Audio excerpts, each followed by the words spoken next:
Madame, monsieur, bonsoir. Bonjour, cela dépendra de l'heure à laquelle vous nous suivez et bienvenue à votre magazine d'entretien. Aujourd'hui, l'actualité en République démocratique du Congo. Nous allons la décrypter avec le président national de la jeunesse de la Convention de Congolais Unis, CCU, du ministre Lambert Mende Malanga, en séjour à Lubumbashi, M. Thierry Mochenepo. Il est communicateur de la majorité présidentielle. Et ce magazine, nous allons bien entendu co-animé avec Patrick Akwat, notre confrère de la RTNC, évidemment, pour vous éclairer sur toutes les questions d'actualité. Merci d'être avec nous. Bonjour, monsieur le communicateur, et bienvenue sur ce plateau de l'entretien à Lubumbashi. Merci, bonjour à vous, bonjour à tous les téléspectateurs de Lubumbashi qui nous suivent en ce moment. L'actualité reste dominée par la visite de l'envoyé spécial du président Trump au Congo. Déjà, il y a un problème. Il vient de déclarer que les États-Unis aimeront voir les élections en République démocratique du Congo plus tard, en 2018. Merci pour la question. Vous savez que ça m'étonne quand même que dans notre pays, la République démocratique du Congo, que l'actualité soit autant fixée sur la venue d'une ambassadrice, américaine soit-elle, qui est venue pour se faire une opinion concernant la situation en République démocratique du Congo, mais aussi au Sud-Soudan, en passant par le siège de l'Union africaine qui se trouve en Éthiopie, et non pour venir donner des dictats dans notre pays en ce qui concerne la gestion d'une affaire exclusivement congolaise, c'est-à-dire les élections. Lorsqu'elle venait ici, elle a donné une interview à Jeune Afrique, le hebdomadaire africain, concernant la raison de sa visite dans notre pays. Elle a clairement dit que c'était pour se faire une opinion. Donc, ceux qui continuent à croire encore que nous sommes dans ce siècle où le Muzungu Anasema était au-dessus de tout sont en train de se tromper. En tant que nationaliste, je suis abasourdi d'avoir vu nombre des opposants congolais aller à fil indien se courber devant Madame Nikki Haley, souhaitant qu'elle puisse demander au président Joseph Kabila de quitter le pouvoir. Ils oublient que Madame Haley a été envoyée par l'homologue du président Kabila. Donc il s'agit d'une mission diplomatique concernant deux pays souverains. Il ne s'agit pas d'une colonie qui vient donner des ordres à ses colonisés.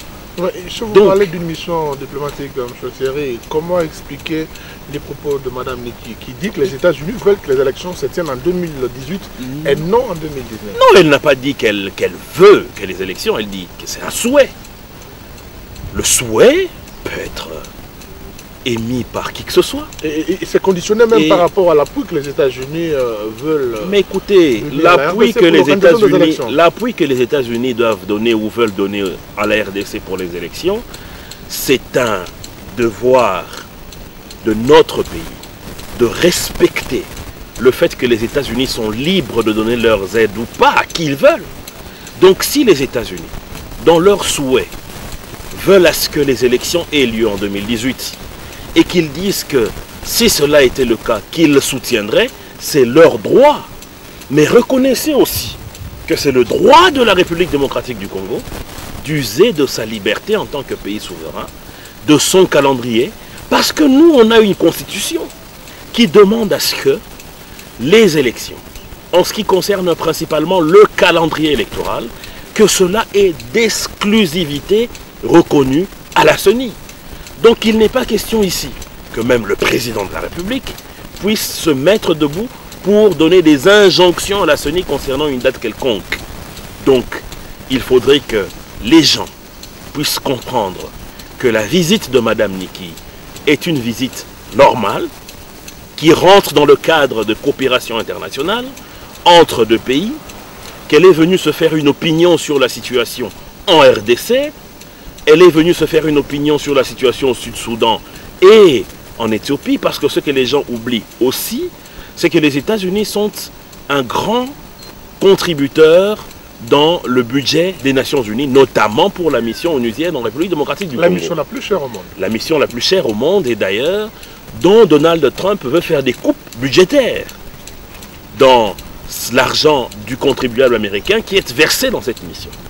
Et c'est aussi parmi les raisons qui ont poussé Mme Alei à se rendre notamment à Goma et à s'entretenir avec l'envoyé spécial du secrétaire général des Nations Unies, M. Maman Sidikou, pour se faire une opinion afin de rendre un rapport à son chef, le collègue, pour ne pas dire l'homologue du président Joseph Kabila. Alors, élection en RDC, on en parle, M. Thierry, 2019, où évidemment avec tout ce qu'il y a comme spéculation autour, le président de la CENI demande 504 jours. Vous ne voyez pas que ça allait au-delà même de l'accord de la Saint-Sylvestre qui parlait des élections une année plus tard, ça veut dire tout au plus tard, le 31 décembre 2017. Je vais vous dire une chose, c'est que j'ai eu l'avantage d'être délégué au dialogue de l'Union africaine, où il y a eu des experts qui ont discuté sur le schéma critique du processus électoral en République démocratique du Congo. Et ce schéma critique a pris en compte le fait qu'il fallait 504 jours au lendemain de la consolidation du fichier électoral pour toutes les étapes qui concernent l'élection en République démocratique du Congo. Et toute la classe politique, la majorité comme l'opposition ainsi que la société civile, était présente lors de ces exposés purement techniques. Aujourd'hui, que l'on ait des gens qui disent qu'ils ne sont pas au courant de ces 504 jours, cela m'étonne. Et c'est de la tricherie. Encore que, lorsqu'il y a eu la signature de l'accord de la Saint-Sylvestre, il était question que nous puissions très vite terminer l'enrôlement en date du 31 juillet de cette année. Malheureusement, le pays a été secoué par une déstabilisation menée par une horde de sauvages au centre de notre pays, c'est-à-dire au Kasaï, avec le phénomène Kamwina Nsapu. Cela a eu comme conséquence un retard de plusieurs mois dans le processus d'enrôlement des électeurs. Et cela a impacté le processus électoral et ça a rallongé la période d'enrôlement des électeurs qui vient d'être lancée il y a un mois à peine dans les deux provinces du Kasaï et dans deux territoires du Olomami. Comprenez donc que c'est au regard des impondérables que ceux qui sont allés à la Cinco ont prévu un alinéa 2 de l'article 4 qui prévoit que toutefois dans le cas où il n'y aurait pas la tenue des élections en bonne date, c'est-à-dire en décembre comme ça a été souhaité, qu'il y ait une tripartite, CENI, gouvernement central et CENSA, Comité national de suivi de l'accord, pour déboucher sur une prorogation de la période préélectorale. Et la tripartite. Mais écoutez, de quel rassemblement vous parlez, puisque le président de la tripartite est M. Joseph Olenrankoy, et président du comité de sages du rassemblement. M. Félix Chilombo a le droit de réfuter quoi qu'il veuille, mais seulement la logique des choses le remet à l'ordre dans la mesure où il est signataire de cet accord. Et dans cet accord, il est prévu cette évaluation qui a eu 2 fois déjà. Revenons un peu à l'accord de la Saint-Sylvestre, M. Thierry. Déjà, la majorité, à l'origine, avait signé sous réserve. À l'époque, rappelez-vous, non, pas du tout, mon cher ami. Rappelez-vous qu'à l'époque, si il y a eu des discussions directes de la Cinco, c'était dans le but d'une inclusivité meilleure sur l'accord de la Cité de l'Union africaine qui a été signé le 18 octobre 2016. Il était donc important que l'on puisse ouvrir le champ à d'autres forces politiques qui devaient signer aussi et prendre engagement dans cet accord politique. Raison pour laquelle il y a eu les discussions directes sous les bons offices des prélats catholiques. C'est dans ce sens-là que la majorité présidentielle, soucieuse sur la vision du chef de l'État, d'une inclusivité maximale dans ces accords politiques, ça a été atteint et ce qui explique que 25 jours après, l'ANP a levé sa signature sous réserve puisque finalement il y a eu la signature du Front pour le respect de la Constitution menée par le MLC de Mme Eva Zaïba et puis les autres forces, notamment les signataires de l'accord du 18 octobre de la cité de l'Union africaine, menée par l'ancien Premier ministre Sami Badibanga. Donc c'est cette inclusivité-là que nous cherchions et cela a été atteint. Donc ce n'est pas une mauvaise foi, mais lorsque vous suivez la chronologie des choses, vous allez comprendre que la majorité est toujours logique dans ses actes et dans ses faits. Aujourd'hui, déjà à la lumière de l'article 2 de cet accord, la tripartite s'est réunie, mais à l'issue, le président du CNSA para de signer. C'est déjà un problème. Pourquoi il ne s'est pas engagé? Je crois que pour cette question, c'est à lui qu'il faut poser, c'est à lui qu'il faut demander. Moi, ce que je sais, c'est que le document final a été signé par les trois institutions qui devaient faire l'évaluation. Monsieur Joseph Olenganko était dans la salle. Il a apposé sa signature sur le document final. Le gouvernement a posé sa signature par le bras du vice-premier ministre Chadari et la CENI par Corneille Nangaa lui-même. Donc je ne vois pas qu'il y ait une polémique sur la signature, le paraphe, je n'en sais rien. Mais ce qui est sûr, c'est que les images sont là. Nous avons vu les trois personnalités représentant les trois institutions avoir participé aux discussions et avoir signé. Alors, on va rester dans ce registre d'actualité, M. Thierry. C'est pratiquement bâton rompu. Le président du Rassemblement, parce que vous dites que les gens du Rassemblement limité Félix, Antoine Tshisekedi, a séjourné dernièrement à Lubumbashi. Et même lors du dernier point de presse tenu par le SDA de la majorité, il a fait de reproches à Félix Tshisekedi. Vous, personnellement, que reprochez-vous à cet acteur de l'opposition? Parce que le ministre Konyangi parle d'un banditisme urbain que le Rassemblement a voulu créer ici à Lubumbashi. Ce n'est pas faux, mon cher ami. Écoutez, la République démocratique du Congo est un état de droit.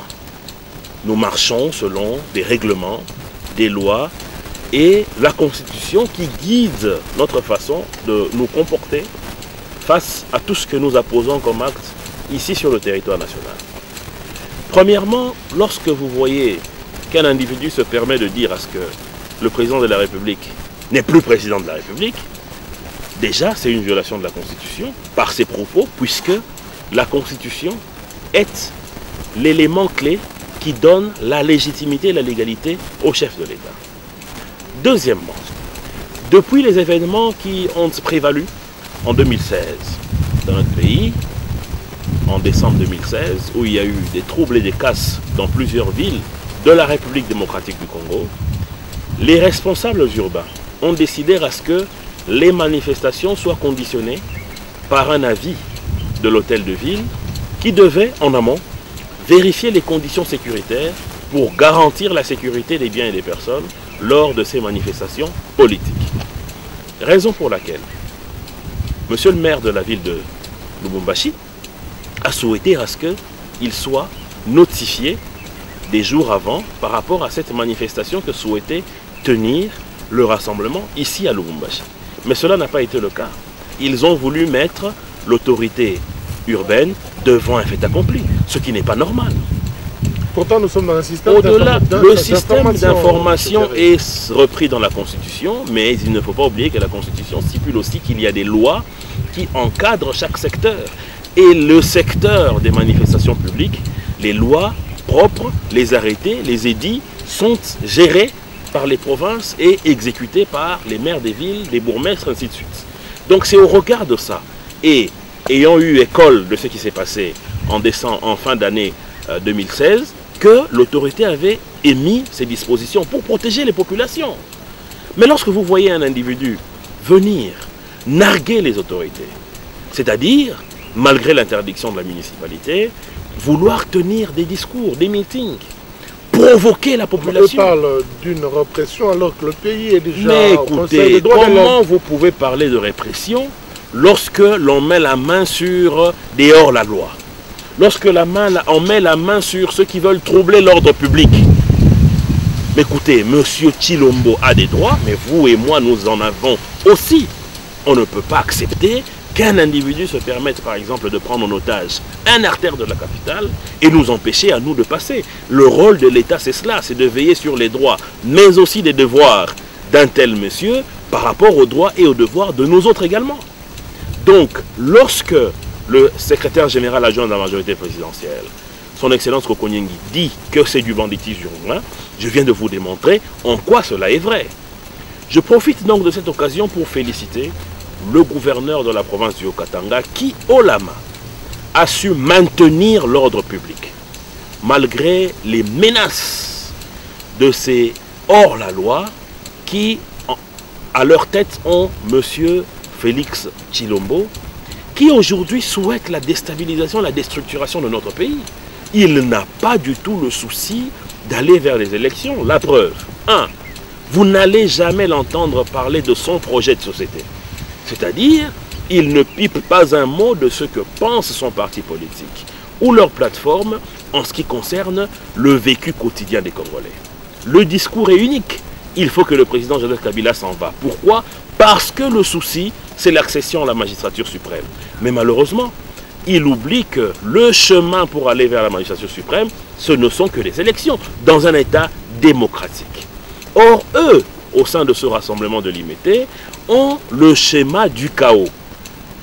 Raison pour laquelle, vous allez les voir, invoquer des articles qui sont lus de manière partielle, c'est-à-dire qu'ils ne lisent que l'alinéa premier en oubliant le second, qui interdit et qui met sous le coupe des poursuites judiciaires ceux qui veulent accéder au pouvoir par des moyens non démocratiques et non conventionnels. Vous êtes dans le Grand Katanga, du moins dans le Grand Katanga, dans son ancienne configuration. Vous savez que M. Félix est entretenu par vos anciens camarades. Comment est-ce que vous percevez cela? L'ancien gouverneur, l'ancien président de l'Assemblée. Bon, écoutez, vous devez savoir... Peut-être que vous avez alimenté au sein de la majorité. Non, vous devez savoir une chose, c'est que le chef de l'État est père de famille. Dans la famille, il y a des brebis galeuses, il y a des enfants qui sont dociles, qui écoutent ce que disent le père. Et à ceux-là, le bonheur dans la vie est assuré. C'est le cas du gouverneur Pandeka Popo. Mais il y a aussi des brebis galeuses, à qui nous demandons de revenir à la raison, qui malheureusement, instrumentalisés par des pensées négatives, poussés par une soif extensible du pouvoir, ils se sont dit qu'ils peuvent, par la déstructuration de l'État, arriver au sommet de la République. Ils se rendent compte, malheureusement... Ils ont juste eu l'idée de faire respecter la Constitution. Non, mais écoutez, nous mettons à défi qui que ce soit de nous démontrer que la Constitution a été violée. Démontrez-moi, mon cher ami, lorsque vous dites que la Constitution parle de 2 mandats, qui a fait un 3e mandat? Lorsque vous dites que la Constitution doit être respectée, mais c'est à eux qu'il faut retourner cela. Puisque lorsqu'ils se permettent de dire qu'il faut aller vers une transition sans le président Joseph Kabila, mais où est-ce que cela est repris dans la Constitution? Puisqu'ils ne voient pas en vous la volonté de donner des moyens assurément à la CENI. Mais écoutez, si nous sommes arrivés à un accord politique qui donne la gestion de l'exécutif national à la majorité et à l'opposition, c'est puisque nous avons eu un problème de financement des élections durant la période allant de 2011 à 2015, suite principalement à la baisse des cours des matières premières, dont le cuivre et le cobalt étaient les premières sources de revenus de notre trésor public, mais aussi à cause de la guerre du M23. Arrivé en 2016, il nous fallait un compromis politique. Et il a été dit par les amis que nous avons l'impression, heureusement que ce n'était qu'une impression, que vous ne mobilisez pas toutes les recettes pour les élections. Alors il faut qu'on partage le pouvoir pour que nous tous, nous puissions nous assurer que les moyens qui doivent être mis à disposition à la CENI puissent l'être. C'est comme ça que nous avons aujourd'hui, et ce depuis 2016, des premiers ministres qui sont issus de l'opposition. Mais ils se rendent compte d'une chose, que l'art et la critique sont 2 choses différentes. La critique est aisée, mais l'art est difficile.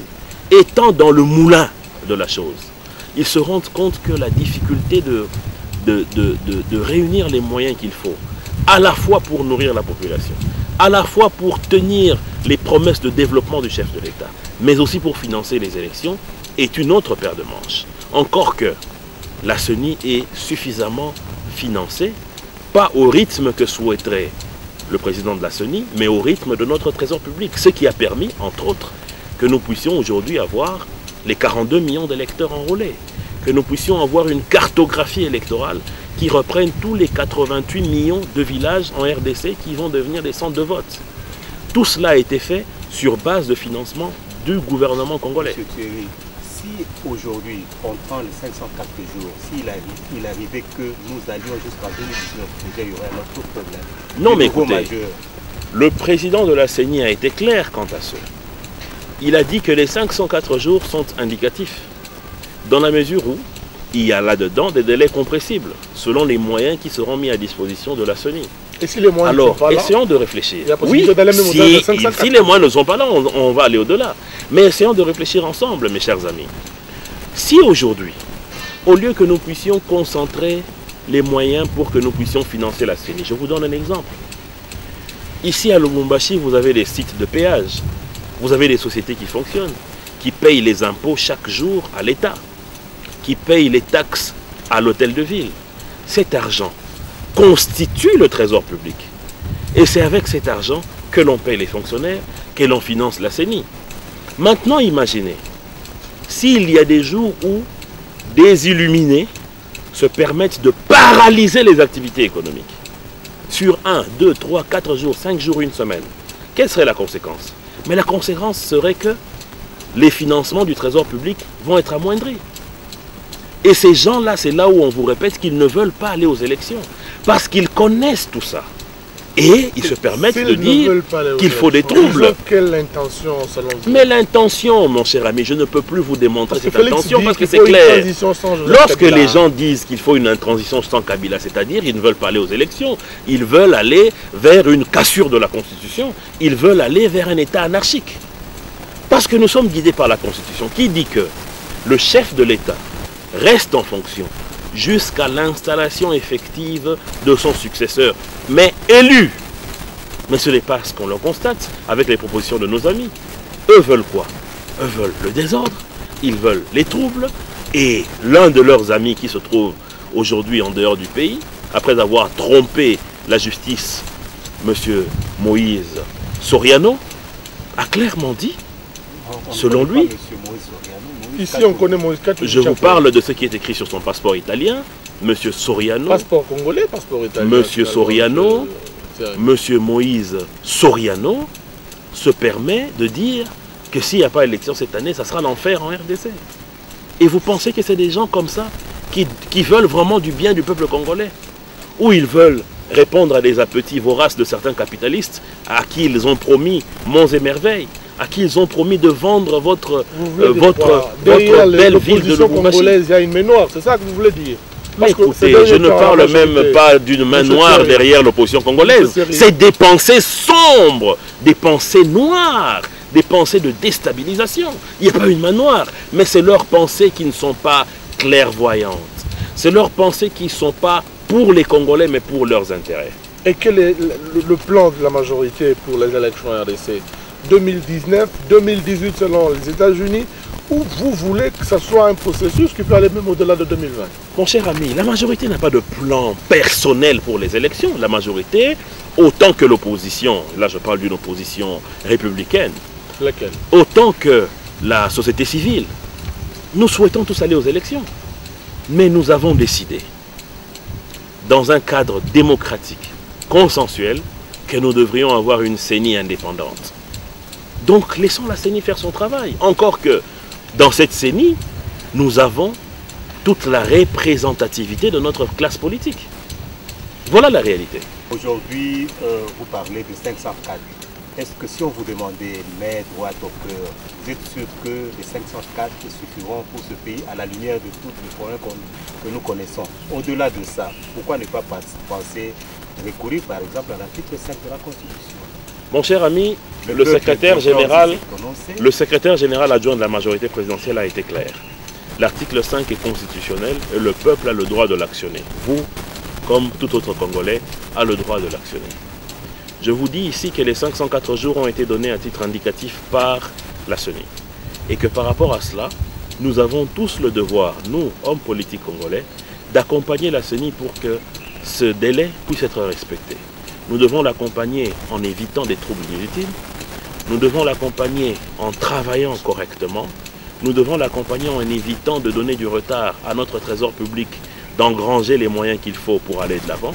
Nous devons l'accompagner en étant dans un esprit républicain. Madame, monsieur, ce magazine sera fait. Merci à tous, à chacun de l'avoir suivi. Merci à monsieur. C'est moi qui vous remercie. Qui a accepté de partager avec nous dans ce magazine. Nous on se retrouve la prochaine fois. Au revoir.